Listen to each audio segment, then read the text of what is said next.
I quite often talk about cause and effect. If we focus too much on the effect of what happens in the game, we lose sight of the root cause, which can sometimes make life a lot easier for us. I just want to use this example from the Italy-Wales Six Nations match, and I'll play it through.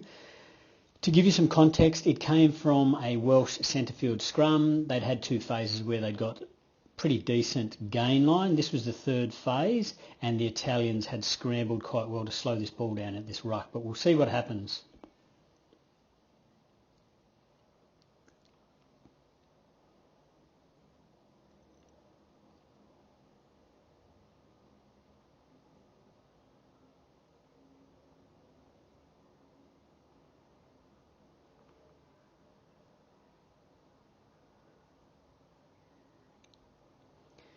So if we look at that, we could say, first and foremost, missed tackle leads to a line break, and then from this ensuing ruck, there's a misread.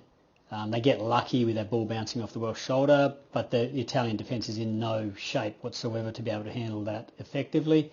And then a couple of missed tackles or falling off tackles allows the 13 to score.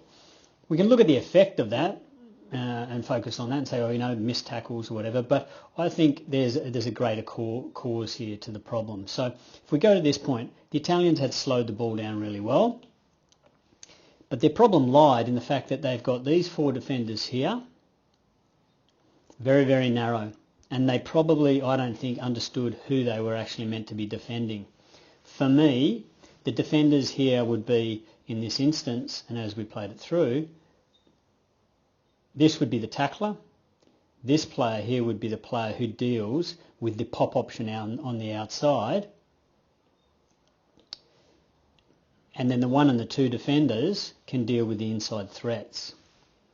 If you look at where that original ruck was, going across the field, you could say almost there's pretty much the gain line. The Italians do really well to get the gain line, so they push up really well. But if they understood their roles better and who was actually tackling who, they would have a greater impact here. The fourth defender is forced to jam in, misses that tackle, and the Welsh 3 gets to make the gain line. So now that gain line is very close to that 22, and the impact that has is on the next phase where the retreating defence on the short side can't get set, they can't get aligned, they can't get any line speed to get a good hit, and so they're under pressure. So when we look at cause and effect, we can look at the effect and say, well, there was a couple, a missed tackle, a misread, and then that led to some other missed tackles.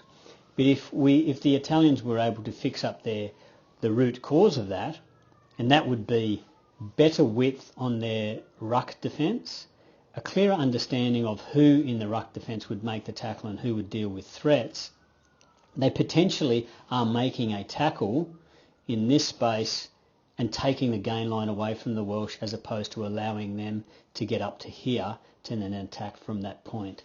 So when we look at it from a cause and effect point of view, let's not worry so much about the effect, but worry about the cause in the first instance.